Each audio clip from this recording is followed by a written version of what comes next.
Welcome to today's video. I wanted to share a little bit on a topic that I think in most of my previous classes I found a number of people struggling with, and some of the strategies I've used to explain this topic um, in data analysis for most people to understand and comprehend and apply. Okay. Uh, when we say regression, what exactly are we talking about? Now, in data analysis, basically what this means is that it's really about comparing variables and discovering or finding out if there is a relationship between them. Let's say that um, you have a group of students who perform very well um, when you engage them or conduct any kind of learning assessment. Then you have another group of students who consistently, or for whatever reason, don't seem to come to the level of competence that you expect in learning assessments. So you want to compare and say what factors or variables be related to this performance that you are discovering from these two groups. Okay, so it could be so many things. It could be issues around maybe environmental factors, where they come from, maybe the environment they live in, lack of access to technology. There's a lot of noise probably where they live. They are not able to study properly. A whole lot of different, factors that could contribute. If you want to see which of these factors really have a relationship with this performance, you have to run a regression on the performance. So what we would say is that you regress the performance data, which you will consider as your dependent variable, by using certain other factors you believe are related, which you would consider your independent variables. So regression can be done,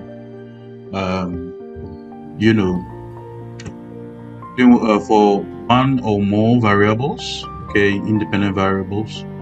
And there are different types of regression, which I think it's important for you to know. The key types of regression that we have are the linear regression. We also have the polynomial regression, plus logistic regression. Every type of regression is a forecasting model. It is a predictive model. It is telling us that, so in the future, what and what can contribute to changes in the results that we are currently seeing. Okay, so this is a very powerful tool that you can apply in data analysis to really understand what is happening to your data, what is happening to a variable that you are investigating. Right. So today I'm just gonna take you through a very simple way to do regression analysis. You could use regression for, include probably, let's say you're a marketing manager, you've run, an advertisement campaign, and you've used different channels to do advertisements, social media, TV, print media. You've used different channels, all right?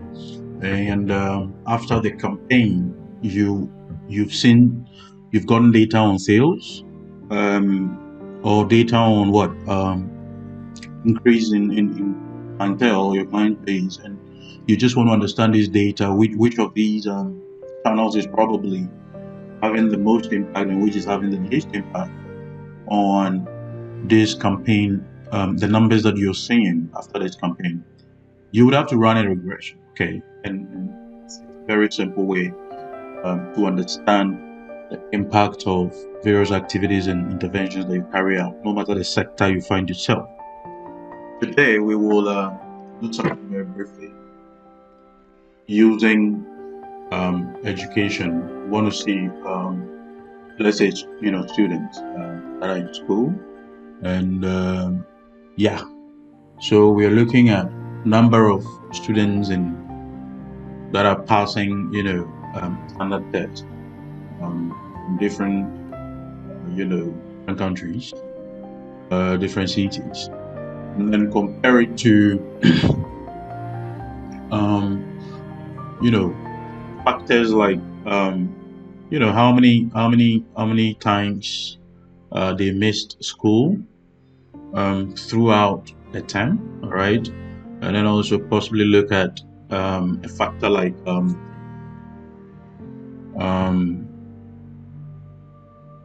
their feeding pattern. Okay, maybe how many times they eat in a day. We want to see if these things are having an impact on, you know, that are occurring. And then the other thing probably also would be whether there is any impact in terms of number of teachers that are available in these countries and cities, and its impact generally on the test scores that are coming. Right. So we're going to create a table here, and we're going to have cities like, start of course with Accra, Lagos, we have Freetown, we have what? We have Monrovia. What other city? Okay, we can also add Lomé in Togo. So this is what we have. Let me just add a few more. I think I'll probably do that now.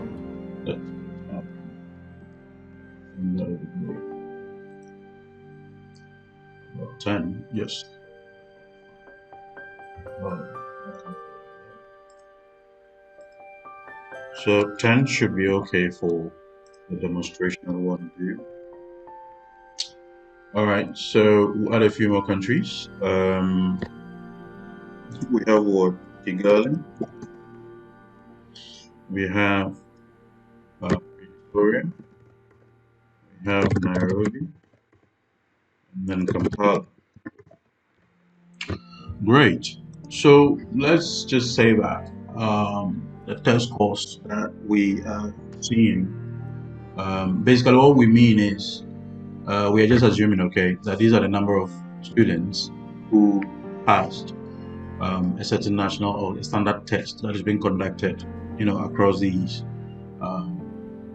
various cities in Africa. So let's say in Accra, we have about 589. Lagos, we have 673. We have 398, 387 here. We have 560. We have 498. In Lomé, we have 464. In Kigali, we have 243. Victoria has 7464. This has 431. And Kampala has 576. Great. So this is what we're seeing. And then let's use this. Let's say we're just assuming, all right, this is just for demonstration. And we're talking about the number of times, the average number of times that children, attend school within the term or the semester. All right, don't worry about the total number that they're supposed to have attended, but just get a raw data set. Let's say that this is 15 attendances, 23 attendances, 12 attendances. No, I don't want to go beyond 25. Okay, so we have 19 attendances,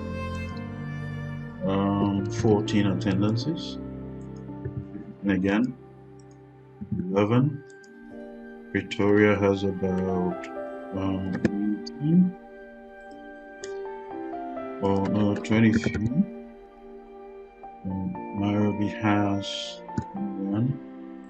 Kampala has 20. Alright.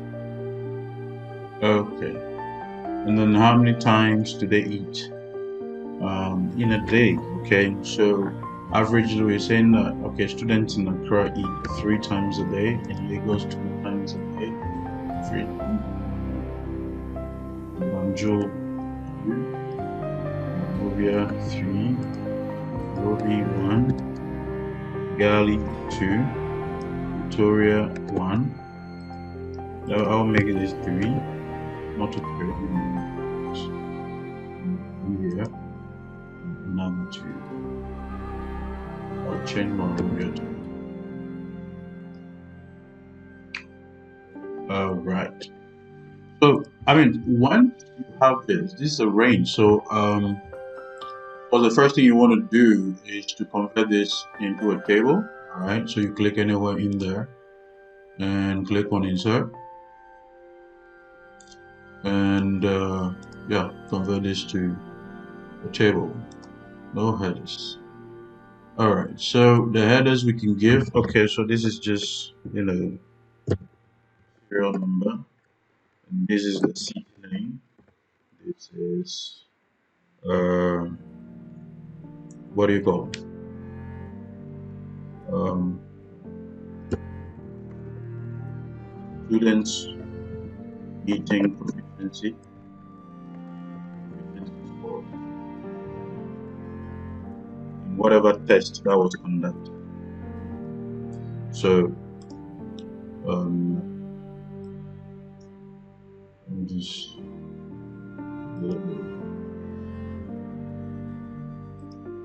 great. And then over here we have number of times, number of,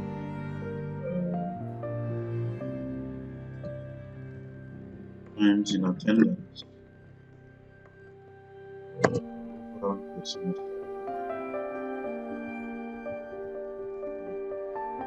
And here is the average amount of time, the average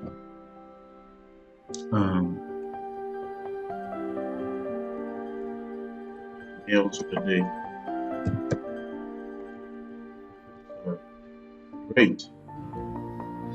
So this is what we have, and we're just assuming that this is the raw data you've received from the field or from whatever study you guys have done. Okay. All right. So now we want to run a regression, and what we basically want to do is that. So remember, this is our dependent variable. Okay, it's costs that have been obtained. We want to regress this course to find out if the number of times that students are in attendance during the semester, or if the average number of meals they take a day, if these things are having a significant impact on the scores, and in the future, what can happen if there is an increase or decrease in attendance or number of meals that a student takes. Okay. So for the scatter plot, I'm going to just do it for the independent variable, and then later we'll do multiple variables. All right, no problem. I'm going to just hide this column now and select these 2 columns. And what we do to run this analysis, regression analysis, will be to insert a scatter plot. So you come to word paths and select a basic scatter plot. All right, great. Let me enlarge this a bit. You can see where. So here we are. We have this chart that has plotted all the scores that are coming. And for us to make meaning out of this, we have to add what we call a trend line. We come over here to chart elements and scroll down to trend line and click on trend line. Now, the trend, immediately this gives us a visual appreciation of some type of relationship, all right, a correlation between these variables, which basically tells us that so long as this line is not horizontally flat, we know that it means if there is an increase in attendance, meeting scores are likely to go up. All right. But I mean, that is just by looking at the trend line. There are other scores or other kinds of metrics that we need to look at to really understand and appreciate exactly what the data is saying. Okay. So yes, regression has a formula which I don't really want to go into, but you will see it showing on the trend line in a moment, and I will explain what those values mean. Okay, really the purpose of these videos is just to show you how to interpret, how to run the analysis and interpret the figures that you are recording. So over here on trend line, you see an arrow, just by trend line. You want to click on that arrow and to bring up this dialog box, and you click on more options. When you have the format trend line, this dialog box open, you scroll down to the bottom of it and click on display equation on chart. Also click on display R squared value. I'll explain what these things mean. Great. So here we go. Now you have y equals 26.9x plus 67.446, and the R squared is 0.610. What do these things mean? All right, so this is regression, and when you are dealing with just one variable, the easiest way is just to plot everything in the scatter plot and use a trend line to get an initial view of what is happening to your data, and then add the formula, the equation, regression equation, and the R squared on the trend line so you can explain further in your report.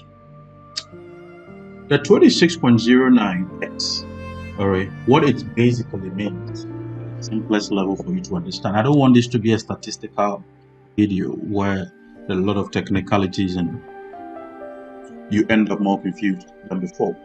So the 26.09x, what it simply means is that, so remember, this is the x-axis, right? 0, 5, 10. This is showing us all the number of times or attendance that is on the x-axis.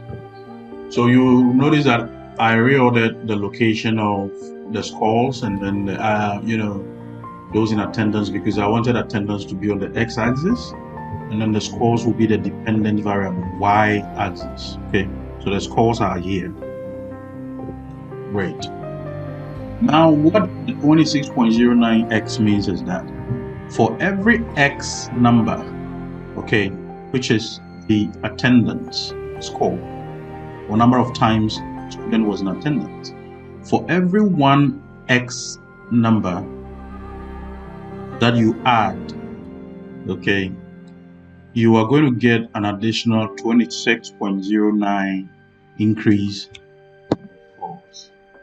So if the student who attends 23 times is scoring 673, what it basically means is that you are going to look at the 26.09, okay, for every x that is added. If that person goes up to 25, every x is 26.09.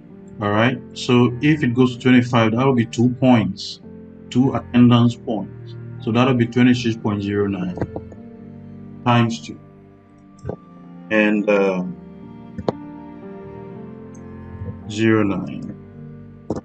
times 2.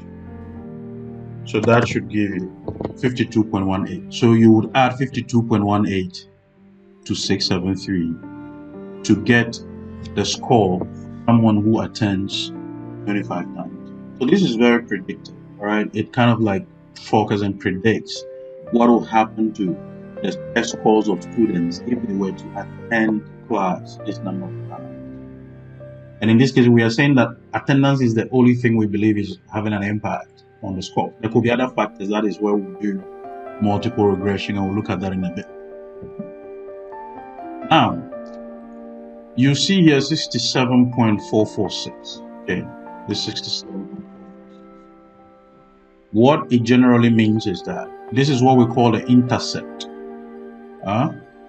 Whatever you see here is called the intercept.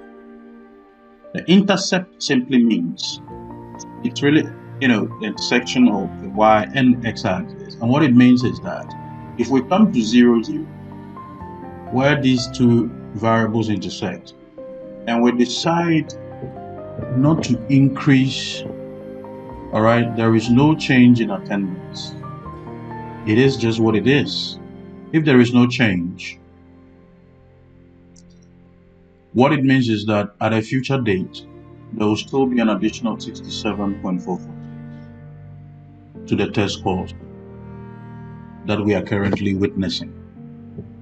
So assuming that next month or next year, whatever the case may be, okay, depending on what the data is talking about, in this case, this is a semester data. So by next semester, even if there is no increase, okay, in anyone's attendance score, if it stays the same, there will still be an increase of 67.446, an average score added to every score that we are getting from the various cities. Okay.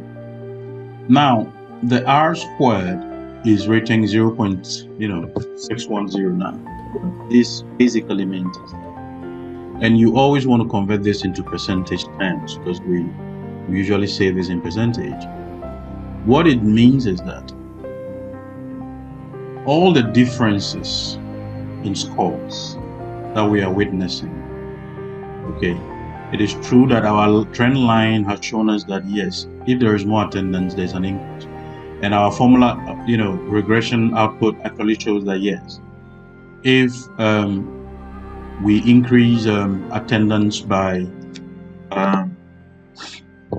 one more time in each semester, people will be able to, in the various cities, they'll be able to add about 26.09 the total scores that come from those cities. Fine, but the 0.6109 here, when we convert to percentage, which is 61%, what it means is that all the variance in between the scores of the various cities, the variance in those scores, 61% of it can be explained or is attributable to the number of times that students were in attendance. What it means is that there could be other factors that kind of explain the reason for the differences in the scores, the variance in the scores that we see from the different cities. Okay, there are no cities with the same scores, they have difference, and the variance in this scores, 61% of it can be explained by attendance numbers, the semester.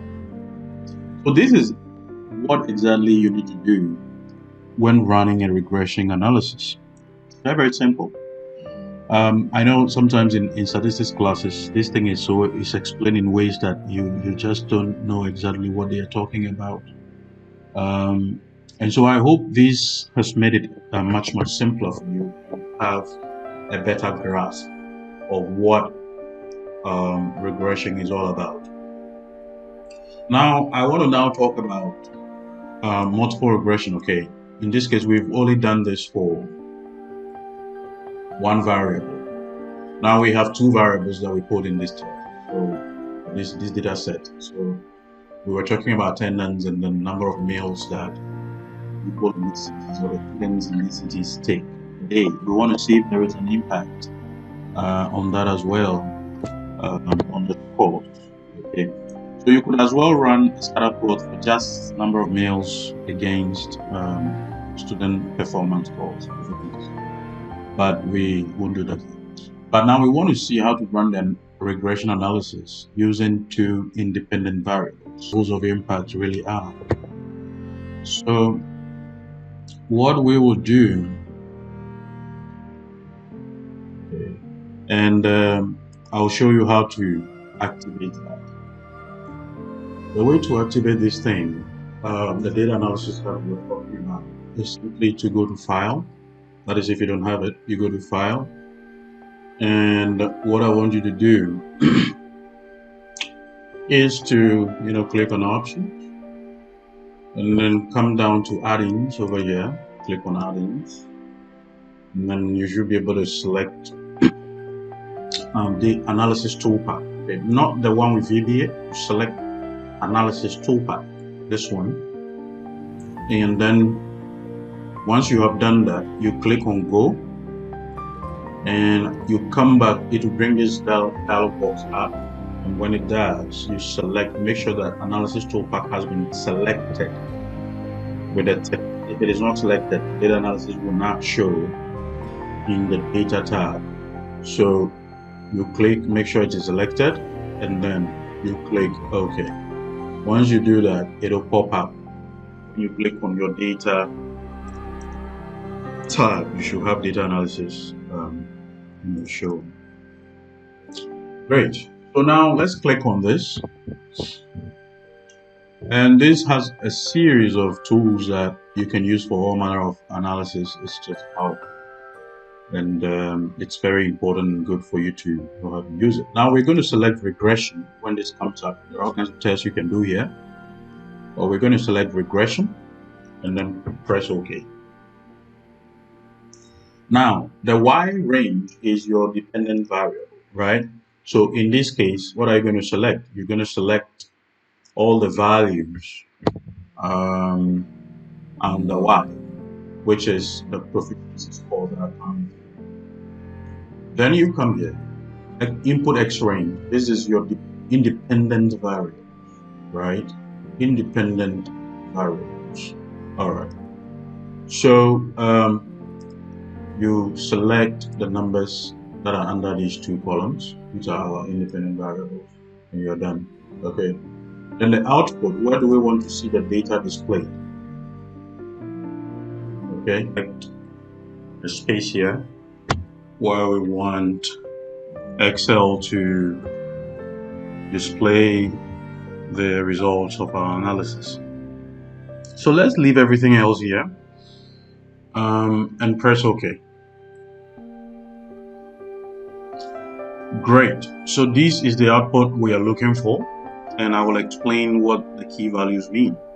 Now you'll notice down here where we have X variable 1, X variable 2, that the names or the labels on our columns do not show, and make analysis a little bit challenging. And for that reason, I will show you how to make sure that those labels show when you run your analysis. So we're just gonna delete these to clear the table, and then go back to our analysis, and then select the value. So in selecting, what we did was we selected just the numbers, okay? But when you want the labels to come, you need to select this in addition, and then there's one more thing you have to do to make sure that it displays and you don't get an error message. You need to click on what? Labels, right? Click on labels. You are able to change the confidence level. This is by standard at 95%, but you can increase or decrease. It's best to leave it at 95. So all these other things, and line fit, and we don't really want to go into that. Okay, so we'll just go back to our output, the same location, and then we are good to go. So and when we come back this time, you see that the names of the labels are the various labels under those two columns. Now let's make sense of the data that has come through. All right. These two variables, independent variables. All right. So in the previous example, in the scatter plot, we use the R square, but for each one, we will use the adjusted R square. Considering that there are more than one, I want us to use the adjusted R square to explain the variance that we are seeing in this course. Based on this, and like we did in the previous example, we convert this to percentage, and what we get is what? 54%. Okay. All right. So what it means basically is that 54% of the variance that we see in the performance proficiency scores is attributable or can be explained by these two independent variables. That is what? Attendance and number of times that students eat. This 54%, when we combine the two, 54% can be explained. These two represent 54% of the reason why we see the differences that we have in the scores from various countries. Now we'll leave standard error and all the other key, statistical things, just main things that will help you to understand the data and be able to write your report. Now, intercept is what we did earlier on when I showed you over here 67.446. That means if everything stays the same at this point of 0, 0, we would still be able to get 67, all right, additional score for the proficiency, part of the work. Now, what this number here means is that when we combine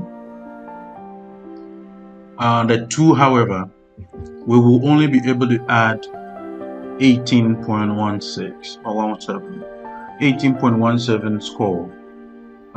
If not everything remains the same, if we do not make any changes to how many times students eat in a day, and if we do not make any changes to attendance, 18.17 scores would be added to the figures that we are seeing. All right, so this is predicted. So in the future, we will see an addition of 18.17 added to those scores, the result of the data sets that we've received. Now, this intercept has been broken down further. So we have coefficients for number of times that students attend, and then the average meals per day. Okay, great.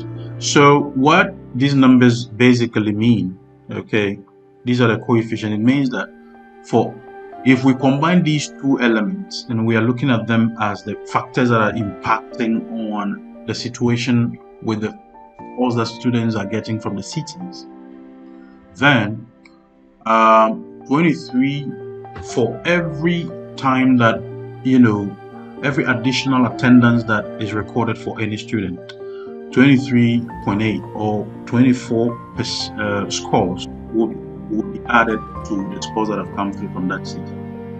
What it also means is that for every additional meal, okay, that is added by students in this country, what it is saying is that additional 44%, we round it, 44 scores, an additional 44 score would be added to the scores that have been obtained from these cities. So these are the key things you need to know. I won't go into p-value, t-stats, and all of these things. In a full-blown regression, of course, I will talk about these things. But yeah, so these are the key things you need to understand. How to interpret data that is coming, how to run the analysis and interpret some of these. This is basically what it means to run regression, and how it helps you to understand your data and be able to generate very good reports. All right, so you can reach us, Data Zone DevCon Analytics. We have series of courses, series of training programs and workshops, different things that you can participate in. We have advanced courses in data analysis, data visualization, Power BI, Tableau, deduce, all kinds of things. You can contact, and then let's have a conversation to talk about how we can arrange a workshop, a training in data management. So yeah, I hope you enjoy this, and we'll be in touch in the next video.